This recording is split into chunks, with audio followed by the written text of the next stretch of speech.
যে শুধু 4 দ্বারা ভাগ করলেই যে হয় তা না, অনেক সাল আছে যেটা 4 দ্বারা ভাগ না গেলেও লিপিয়ার, আবার অনেক সাল আছে যেটা 4 ভাগ যাচ্ছে কিন্তু লিপিয়ার না।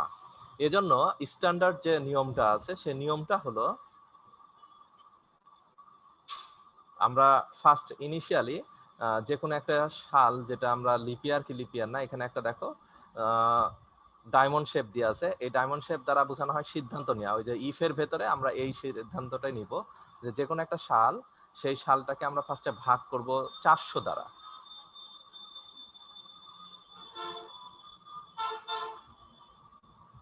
তাহলে যে কোনো একটা সাল, সেই সালটাকে প্রথমে ভাগ করব 400 দ্বারা। আমি এখানে ভাগশেষের চিহ্ন দিয়েছি, মানে বুঝতে পারছো 400 দ্বারা ভাগ করে ভাগশেষ যদি ইকুয়াল 0 হয়, তাহলে আমি প্রথম কথাই বলবো সেটা হলো এলপি, মানে লিপিয়ার দ্বারা প্রকাশ করলাম। ঠিক আছে, তাহলে প্রথম শর্তটা হলো যে কোনো একটা সালকে ফার্স্টে 400 দ্বারা ভাগ করব, করে যদি ভাগশেষ 0 হয় তাহলে সেটা লিপিয়ার।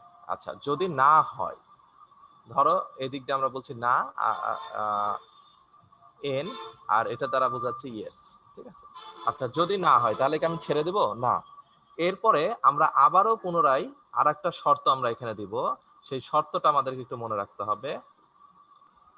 এবার আমরা যে শর্তটা দিব, শর্তটা হলো দুইটা শর্ত। খেয়াল করে দেখো, প্রথম শর্তটা দিচ্ছিলাম যে 400 দ্বারা ভাগ যদি যায় প্রথমেই, তাহলে সেটা বলবো লিপিয়ার। আর যদি না যায় তাহলে সেটাকে আবার পুনরায় চেষ্টা করব যে সংখ্যাটাকে, মানে সালটাকে ভাগ করব 4 দ্বারা। এটা ইকুয়াল 0, মানে 4 দ্বারা ভাগ যাবে, এবং সেই সাথে 100 দ্বারা ভাগ করব, এটা আবার নট ইকুয়াল 0। বুঝো?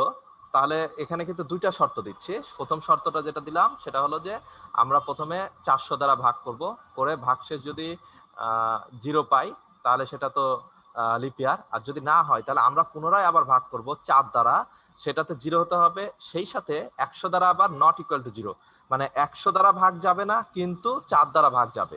এটা যদি আবার শর্তটা পূরণ করে ইয়েস হয় তাহলে বলবো লিপিয়ার, আর যদি না হয় তাহলে ফাইনালি বলবো হলো নট লিপিয়ার। দেখো আমার শর্তটা বোঝার চেষ্টা করো। শর্তটা হলো এখানে যেটা আছে সেটা হলো যে দুইটা কথা। প্রথমে যে সালটা আছে সেই সালটাকে 400 দ্বারা ভাগ করব, করে যদি ভাগশেষ 0 হয় তাহলে বলবো সেটা লিপিয়ার, আর যদি না হয় তাহলে পুনরায় 4 দ্বারা ভাগ যাবে এবং 100 দ্বারা যাবে না।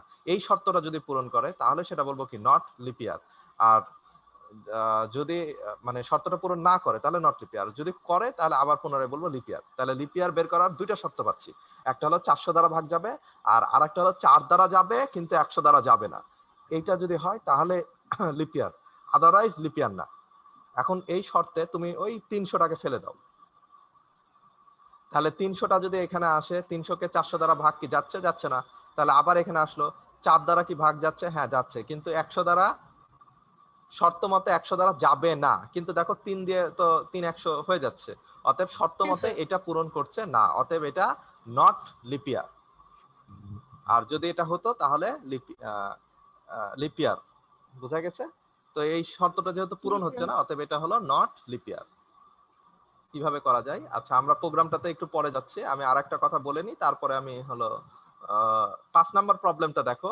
সেটা বলেছে write a C program to read the age of the candidate, মানে তুমি ভোটার একজন, তার তোমার এজটা সে মানে রিড করবে এবং তোমাকে বলে দেবে তুমি ভোট দেওয়ার যোগ্য কি যোগ্য না। এখন তাহলে আমরা চিন্তা করো কি করছি, এই যে যেমন দেখো এখানে একটা এজ দিয়েছে 16, তাহলে কি বলবে যে sorry you are not eligible to cast your vote, মানে ভোট দেওয়ার যোগ্য না। ঠিক আছে, এবং বলছে you would be able to cast your vote after 2 years, মানে 2 বছর পরে ভোটটা দিতে পারবে। তাহলে আমরা দুইটা কাজ করছি। প্রথম কাজ যেটা সেটা হলো যে এজটা পাচ্ছি, আমরা এজটা যে কোনো একটা ইনপুট নিচ্ছি, ধরো ওয়াই ইনপুট নিচ্ছি, সেটা অবশ্যই কার থেকে বেশি হতে হবে? 18 এর। ঠিক আছে, এইটা আমরা প্রথম কথা বলছি। আর দ্বিতীয় কথা যেটা আমরা বলছি সেটা হলো যে কত বছর বাকি আছে, তাই না? তাহলে এখন যদি কেউ এখানে 16 দেয়, তাহলে 16 দিলে এখানে বলছে কত, যে তুমি নট এলিজেবল। ঠিক আছে, এবং কত বছর বাকি আছে সেটা কিভাবে বের করতে পারি বলো দেখি? 16 আর 18, তাহলে কত বছর ডিফারেন্স? 2 বছর। 18 থেকে 16 মাইনাস করতে হবে। হ্যাঁ হ্যাঁ, তাহলে আমাকে আরেকটা কাজ করতে হবে, 18 মাইনাস কি ওই ইয়ারটা, তাহলে আমি পেয়ে যাব যে কত বছর। আচ্ছা ঠিক আছে, তো এটা বোঝা গেছে না যায়নি? জি স্যার, বুঝাইছে। তাহলে এখন আমাদেরকে এই 5 পর্যন্ত প্রোগ্রামটা করতে হবে। তোমাদের 5 পর্যন্ত প্রোগ্রাম থাকছে। খেয়াল করো যে আমরা বলছিলাম যে কোনো একটা সংখ্যা পজিটিভ আর নেগেটিভ, তাই না? Positive negative. এখন যদি আমি বলি 0, তাহলে খেয়াল করো যে কোনো একটা সংখ্যা পজিটিভ নেগেটিভ না 0, তাহলে এখানে শর্ত কয়টা হচ্ছে? একটা, দুইটা, তিনটা।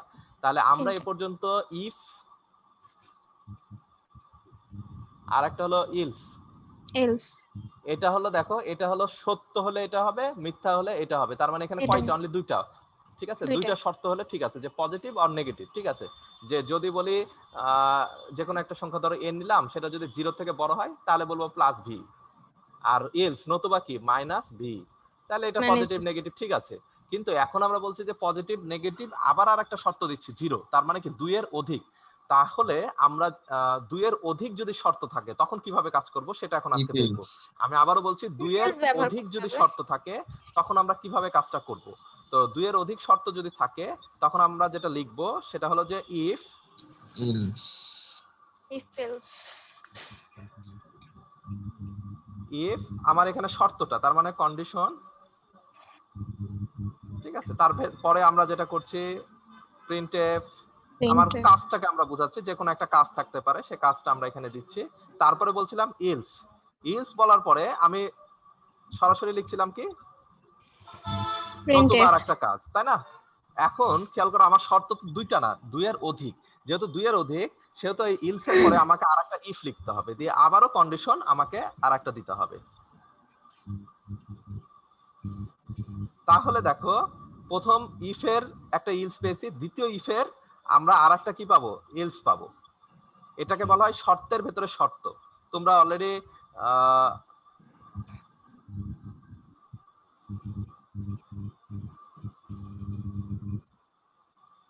খেয়াল করে দেখো এখানে তাহলে কয়টা শর্ত হচ্ছে, আমরা যদি এখন কাউন্ট করি শর্ত দেখো এখানে হলো ইফ একটা, ইলস, তার মানে এটা হলো একটা।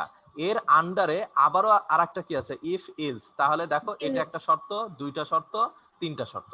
তাহলে আমরা 2 এর অধিকে, যদি আমার আরো অধিক শর্ত হয় তখন আমরা কি করব? আবারও এরপরে আবারও ইফ দিব, এভাবে চলতে থাকবে। আবারও ইলস, আবারও ইফ, এভাবে একাধিক যদি শর্ত থাকে, মানে শর্তের ভেতরে শর্তের ভেতরে শর্ত, এটাকে আমরা আরেকটা নামে বলি হলো নেস্টেড ইফ ইলস। মানে ইফিলসই আছে কিন্তু ইফিলসের ভিতরে আবারও ইফিলস। যেমন কোনো কারণে তুমি গ্রামীণ ফোনের একটা প্যাকেজ কিনেছো, যে 30 মিনিট তোমাকে দিবে 10 টাকায়। আচ্ছা ভালো কথা, তুমি যখন এটা নিলা, নেওয়ার পর দেখা যাচ্ছে প্রথম শর্তের পরে আরেকটা শর্ত বলছে, সেটা হলো শুধুমাত্র সকাল 7টা থেকে দুপুর 12টার মধ্যে শেষ করতে হবে। তুমি যখন এটাও মেনে নিলা, আরেকটা শর্ত বলছে শুধুমাত্র একটা নাম্বারে কল করে শেষ করতে হবে। তাহলে দেখো প্রথম অবস্থায় কিন্তু এই শর্তটা বলে নাই, কারণ এই শর্তগুলো হলো ইনার শর্ত। মানে একটা ফার্স্টে তোমাকে প্যাকেজ কিনতে হবে, প্যাকেজ কেনার পরে তুমি পাচ্ছ একটা নির্দিষ্ট টাইম, যে সকাল 7টা থেকে 12টার মধ্যে, তারপরে তুমি পাচ্ছ একটা নাম্বারে কথা বলতে হবে। তাহলে শর্তের ভেতরে যখন শর্ত থাকে তখন আমরা ব্যবহার করি ইলস ইফ। এই যে এই কথাটুকুনকে আমরা বলি হলো ইলস ইফ, একাধিক। বুঝা গেছে?